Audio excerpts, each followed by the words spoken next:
This evening, Ogle Day Care owner released on bail as investigation into infant's death continues. Major Crimes Unit takes over investigation into the killing of overseas-based Guyanese woman. Parika man intercepted with 12 pounds of poppy cannabis on Zeeburg Public Road. In the region, Cuba election. Polls open on Sunday amid economic crisis. And internationally, ASTRONOMERS says the rare asteroid flyby is nothing to worry about. Welcome to this broadcast of Channel 2's Headline News Update. I am Baby Bacchus. Thank you for joining us. First up, the owner of the Ogle Day Care in East Costa Demerara, where a child died last week, has been released in cash bail according to statements from the Ghana Police Force on Sunday. The police, in conjunction with the Child Care and Protection Agency of the Ministry of Human Services and Social Protection, have concluded their joint investigation into the death of the 7-month-old Oriak Brivesandy. An autopsy revealed that the child died from hemorrhaging, suffocation, and compression to the neck. The file is expected to be sent to the Director of Public Prosecution in the coming week for legal advice. The daycare facility has been ordered to cease operations as the administrators, Pastor Eric Ben and his wife, were not licensed to operate the facility despite being in operation for 27 years. The parents of the now dead child believes that the daycare is culpable and are seeking assistance from the police to investigate the death. Also making the headlines, Crime Chief Wendell Blanham confirmed that an investigation team from the Major Crimes Unit has taken over the case as the probe into the killing of overseas-based Guyanese Roma Dukaran broadens. The 68-year-old woman's semi-nude body was found on the foreshore of Leguan Island in Essequibo River on March 17th. An autopsy revealed that Dukaran died from a brain hemorrhage due to blunt head trauma and neck compression. Dukaran had reportedly come to Guyana to conduct business and was staying at Perth Village on the Essequibo coast. Her nephew had dropped her off at the airport to board an American Airlines flight to New York and then to Canada 2 weeks ago. However, CCTV footage showed Dukaran exiting a car driven by her nephew and proceeding to the arrivals area instead of the departure lounge to check in. She then boarded an official airport taxi which took her to a hotel in the city, where she checked in on the night of March 14th and checked out the following morning. Dukaran's whereabouts after checking out of the hotel remains unknown. 2 days later, her body was found on the foreshore of Leguan. The investigation is ongoing as authorities are working to piece together the events leading up to Dukaran's death. In other news, the Tourism and Hospitality Association of Guyana, TAG, is working to increase its membership as the local tourism sector expands. Executive Director Oslin Curtin noted that current members are mainly from the accommodation sector, such as hotels, restaurants, domestic and international air carriers, tour operators, and even insurance companies and commercial banks. The association will now be opened to offering membership to include those that offer landscaping and boat services and all others who supply the industry, including farmers. The membership structure also caters for students. The association will also be focusing on training, which is important to meeting the needs of expanding tourism and hospitality sector. Additionally, training will be done in culinary arts, bartending, mixology, and other skills. Health and safety will also be addressed, while existing standards will be reviewed and upgraded through collaborations with other partners. The association is also partnering with the Barbados Coalition of Services Industries Incorporated. The executive director, Michelle Smith-Myers, is assisting TAG with achieving its strategic objectives. TAG is a not-for-profit association that serves and represents Ghana's tourism and hospitality sector. Its mandate is to promote sustainable tourism development by fostering professionalism throughout the industry, ensuring quality services for its clients and providing benefits to its members while collaborating with relevant government institutions. Stick around when we return. Parika man intercepted with 12 pounds of poppy cannabis on Zeeburg Public Road, and Ministry distributes free spectacles to 166 persons in Region 1.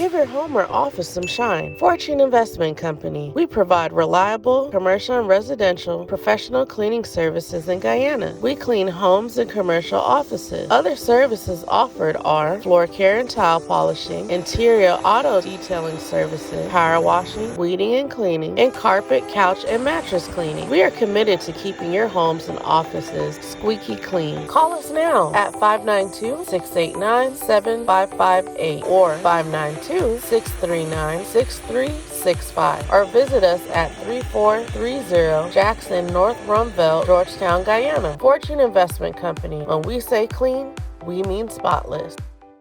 Good girl forget things. What's the problem, Granny? I want money for borrow for those surgery. I was dancing and I fall and fracture my hip. If you need some quick money, you should check Lender's Jewelry and Pawn Shop. Lender's Jewelry and Pawn Shop, Lot 238 South Road Border, Georgetown. Get jewelry made to order in just 72 hours. We also accept vehicles. Lender's, best rates, longest payback period. Boys, I get through. Plus, I could dance again. Lender's Jewelry and Pawn Shop. When you need money and you gotta get it fast, Creative Jewelry and Pawn Shop is the place for that confidential transaction in a quiet and secure location. You'll get the highest value per pennyweight for your gold and also enjoy the lowest interest rates and longest payback period too. Yes, for that instant transaction to solve a pressing financial problem. That Creative Jewelry and Pawn Shop, 4-6 Boyle Place, that's between the Ministry of Housing on Brick Dam and White Castle Fish Shop. Be your first and only choice. Creative Jewelry and Pawn Shop, safe and sound, solid and secure, always there for you. Telephone 231-7878 and 223-8955. Sooner or later you will have another power failure. Are you prepared for the next blackout? Some essential equipment such as security cameras, lights, internet, gate motors, and water pumps may stop working. How can you prevent the next blackout? InverterTech has an affordable solution for you. A strong UPS system which uses the latest inverter and solar battery technology to prevent blackout. We smartly calculate your average power demand so you don't spend more than you need to. Call 223-2233 for more information.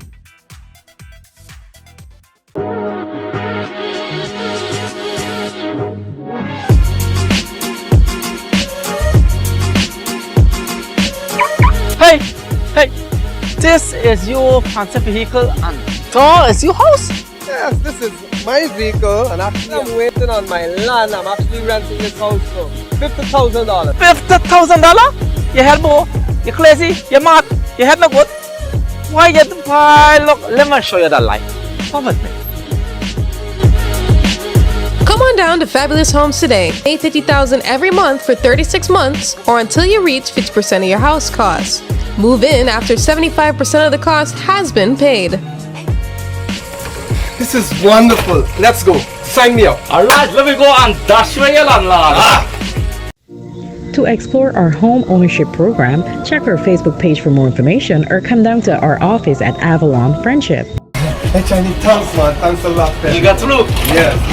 Call us at 227-1380 or 615-8740. Fabulous Homes International Realty, changing tenants into homeowners. At Fabulous Homes, we bring your dreams to life. Welcome back. The government has allocated nearly $60 million towards infrastructure development in Victoria and other East Coast communities, according to Minister of Local Government and Regional Development, Nigel Darmlall. The investment includes the construction of several bridges, maintenance work, and road construction. In addition, the village will benefit from a tractor-trailer and mini excavator for community development. Over the past 2 months, 50 residents from Victoria have been employed under the National Pathway Workers Project, with one person from each household working in public service for 10 days per month and receiving $40,000. The minister within the Ministry of Housing and Water, Susan Rodriguez, also announced ongoing infrastructure work and the distribution of 2,000 house lots to residents in the ministry's first Dream Realized housing drive on the east coast of Demerara. Teams from the Ministry of Local Government and Regional Development and the Ministry of Housing and Water were also present to address the residents' concerns. The Customs Anti-Narcotics Unit detained an East Bank Essequibo man caught with trafficking narcotics in Region 3. Dale Jarvis has more details. The Customs Anti-Narcotics Unit officers intercepted a male carrying a haversack on Zeeburg Public Road on Saturday, March 25, 2023. A subsequent search of the haversack was conducted in the presence of the individual, who was identified as 30-year-old Andy Jainandan of Parika, East Bank, Essequibo. They discovered 5 brick-like parcels suspected to be cannabis. Andy Jainandan, 30 years of Parika, East Bank, Essequibo, was cautioned, arrested, and escorted to Kanu headquarters along with the suspected narcotic. The narcotic was tested and weighed. It was discovered to be imported cannabis known as poppy, with a total weight of approximately 12 pounds and a street value of approximately 1.8 million Guyana dollars. Investigations are ongoing. Reporting for Headline News Update, Dale Jervis. Thanks, Dale. In other news, the Ministry of Human Services and Social Security's Difficult Circumstances Unit distributed free tested spectacles to 166 persons in Region 1, including Ivan and Juliet Bennett, who had been married for 53 years. A team from the ministry, led by Subject Minister Dr. Vinay Prasad, visited the communities of Mabaruma and Muruka on Friday, March 24th, to provide these lenses to those in need, particularly children, pensioners, and single parents. The Difficult Circumstances Unit also distributed assistive aids to persons with permanent disabilities to improve their quality of life, including wheelchairs, walkers, and white canes. The initiative is part of the ministry's mandate to provide services to the people and positively impact their lives. Meanwhile, over 500 persons across 2 locations benefited from sessions that enlightened them about the services offered by the ministry, such as childcare and protection, trafficking in persons, sexual offenses, and domestic violence and gender affairs. Persons also utilized the opportunity to seek out advice and clarification on their old age pension and public assistance. Don't go away after the break. U.S. Biden declares emergency for Mississippi storm recovery, and ASTRONOMERS says the rare asteroid flyby is nothing to worry about. Celebrity Pure Vegan Cuisine and Bar. We say vegan, we speak about 100% vegan. No dairy products, no MSG. From the cheese, the butter, the milk, everything we use here, it's vegan. Our breakfast, some of the special we have for breakfast: porridge, fried plantains, we have boil and fried katahar, boil and fried cassavas. We have soup of the day, which you all know. The main thing in that soup is the dry mushrooms as well as the bean curd. Young okras is a must with full ground food, split peas and everything up in that. Coconut milk is the main thing. Then we have the lunchtime. Some of the main dishes the people already is hitting on: the split peas cocoa rice, basmati and quinoa mix. A lot of people don't know what's that, but you come down here, you get it. It's a replacement of rice and a great substitute in the vegan business. Then we have dal, corn, okra and carrots, edo leaves, chanchi down in coconut milk. There's so many side dishes, but one of the special things is the chicken that we make right here. We make sweet and sour chicken, strip chicken, jerk chicken. All of that is in-house, made right in here from scratch. In the evening, you know everything is up. We also carry a large variety of organic and natural products. Some of the products that we have here is the hemp. The hemp, that one is a very important product for the body. Proteins and everything to the max. We have the Corellia. This also is very good for the body. We have the Spirulina. Spirulina is very good for everyone, but men benefit a lot from that. After the Spirulina, we have the Maca powder. These are all organic and natural powders for the body, especially when you're getting up there in age. You use these things as supplements. Black seed oil. On the internet, it said the only thing the black seed oil don't cure is death. And there are many more products that we have there, full variety. We have the natural juices we also make. We have from like the sorrel juice, the pineapple juice, mabi, ginger beer. All these things make from the bark or the natural powder. We do not use concentrate in this cuisine at all. Everything we do it natural. Also at the Celebrity Pure Vegan Cuisine, we have a well-stocked bar. Some people choose to have a drink when they finish eating. We need to make sure that they're comfortable and happy when they're leaving this place. So we do our best to provide the services that we think is required. Remember, this place are fully AC, and we cater for weddings, all occasions, birthday parties, anniversaries. So we set the place so that everyone can come, feel right, and understand what's happening. Come right down to the Pure Vegan Cuisine and Bar, 198 Camp Street again, and you will find everything you need to live to be healthy. Welcome back. Now let's take a look at what's happening in the region and around the world. Cubans headed to the polls Sunday to elect a new National Assembly, but there was no campaigning or opposition challengers. Voters instead essentially endorsed the nominated candidates. Al Jazeera's Teresa Bow reports. Marisol Morales makes a living in Havana by lining up at the market to buy food and other items for other people. It's become a paid job in this Caribbean nation amid chronic shortages of food and medicine. And the lines get longer every day. There was no ground beef, then it arrived, and as things arrive, you come and you keep getting it. We come here with a card where it's all written what we get. It's very difficult for everyone. Hardship is everywhere in Cuba these days, and experts say it will have a major impact on the legislative elections happening Sunday. Cubans are voting for 470 members of the National Assembly that will serve for a period of 5 years. And this is happening in the middle of a severe economic crisis where the inflation rate this year has been over 60%. And with the economy ravaged by a U.S. trade embargo since 1962, the majority of the population in this country is struggling and the government tolerates no dissent. And that's why all eyes are going to be on the abstention rate, because it's the only way people have to express their discontent. In the last municipal election, 31% of the population did not vote, and many are expecting that figure to be much higher this time. For many, inflation, constant power blackouts, and the detention of hundreds of anti-government protesters in July 2021 make this the most complex election since the collapse of Cuba's main benefactor, the Soviet Union, in 1993. Hundreds of thousands of people have left the country, heading to the US, Spain, and other nations. Luis Carlos Derivet says the situation is difficult for everyone. The situation is tense. We have needs of many things. I am 81 years old and I don't think this will change. The government blames the most recent crisis on Trump-era sanctions and the COVID-19 pandemic. Economists say the government has failed to transform the state-dominated economy. The country needs a market. That doesn't need to be a market economy, but Cuban socialism.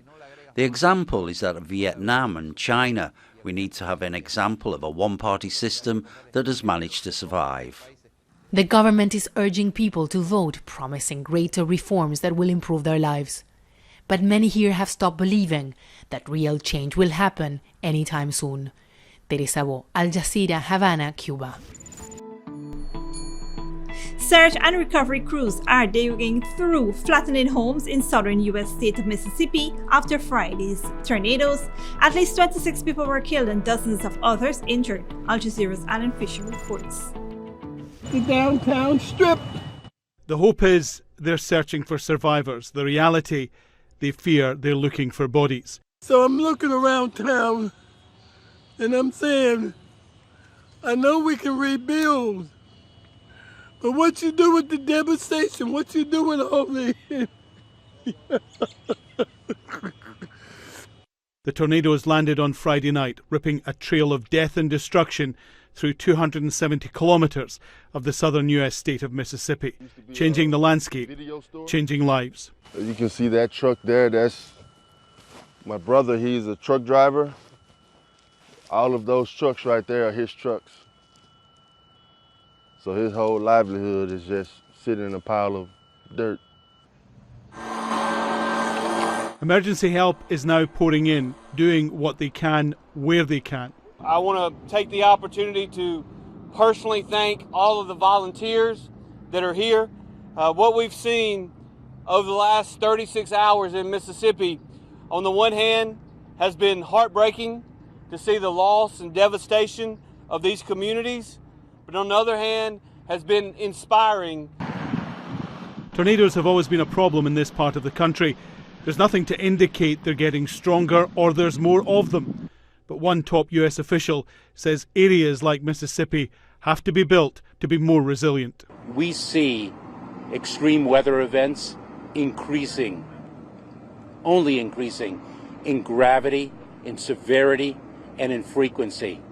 And we have to build our communities to be best prepared for them, to prevent the devastation to the extent possible, to be able to quickly respond and recover, to prove ourselves resilient. The White House has approved federal aid for the area. That will bring temporary housing, money for repairs and low-cost loans to cover uninsured losses. People have started to return to recover what they can, where they can. Rebuilding starts now, recovering from the loss of life and property. That will take much longer. Alan Fisher, Al Jazeera. And internationally, astronomers have identified a sizable asteroid that will pass close to Earth on Sunday. It will fly between the Earth and the Moon, and scientists say it could cause major damage if it hits our planet. But due to its path, there is no cause for concern. Al Jazeera's Colin Barker explains. A tiny dot moving at nearly 8 kilometers a second. This asteroid won't hit Earth, but it will come really close. Asteroid 2023 DZ2 was discovered in February by astronomers in the Canary Islands in Spain. It's 50 to 100 meters across, big enough to cause significant damage to a city, and bigger than the meteor that broke apart in the skies over Russia in 2013. The next 2 nights, when we could recover and then follow up these objects, an orbit came up, and we did realize that it's something serious. If that object would have come 19 hours later, then probably in 3 years from now, we would really had an impact. But thanks to the new observing and some so-called pre-covery data by 2 American surveys, now it's eliminated from the list. DZ2 is one of thousands of rocks in the International Astronomical Union's catalog of minor planets. You can see it here, its orbit intersecting with Earth's right there. Now that means it also joins NASA's Sentry program, which is an automated system that keeps an eye on all the known objects in orbit over the next 100 years. DZ2 is not a threat, and in fact, none of the objects in this catalog are. At the moment, there are no known asteroids that pose known threats to the planet Earth. There are more than 1 million known asteroids, from kilometers to meters in diameter. Most orbit between Mars and Jupiter. We have new systems coming online. Again, an example is an American one called the Atlas system, which has a very wide field of view and scans the sky rather quickly compared to the old-fashioned surveys. There are more and more of, professional and amateur astronomers alike that use bigger and bigger telescopes, and they just discover objects in addition to these professional surveys. Asteroids are rich targets for scientists. It has long been thought that they may carry complex chemicals formed in the quiet darkness of deep space. And just this month, Japanese scientists found evidence for that in the dust that was collected from the asteroid Ryugu and returned to Earth. It contained uracil, a building block of RNA, one of the molecules essential for life on Earth. Astronomers use these near misses by asteroids to improve their abilities to spot the small rocks that could one day pose a threat to our planet. Colin Baker, Al Jazeera. This brings us to the end of our regional and global news coverage. Up next is the 3-minute forecast.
This concludes today's headline news updates. Tune in on Tuesday at 7 p.m. with our next broadcast.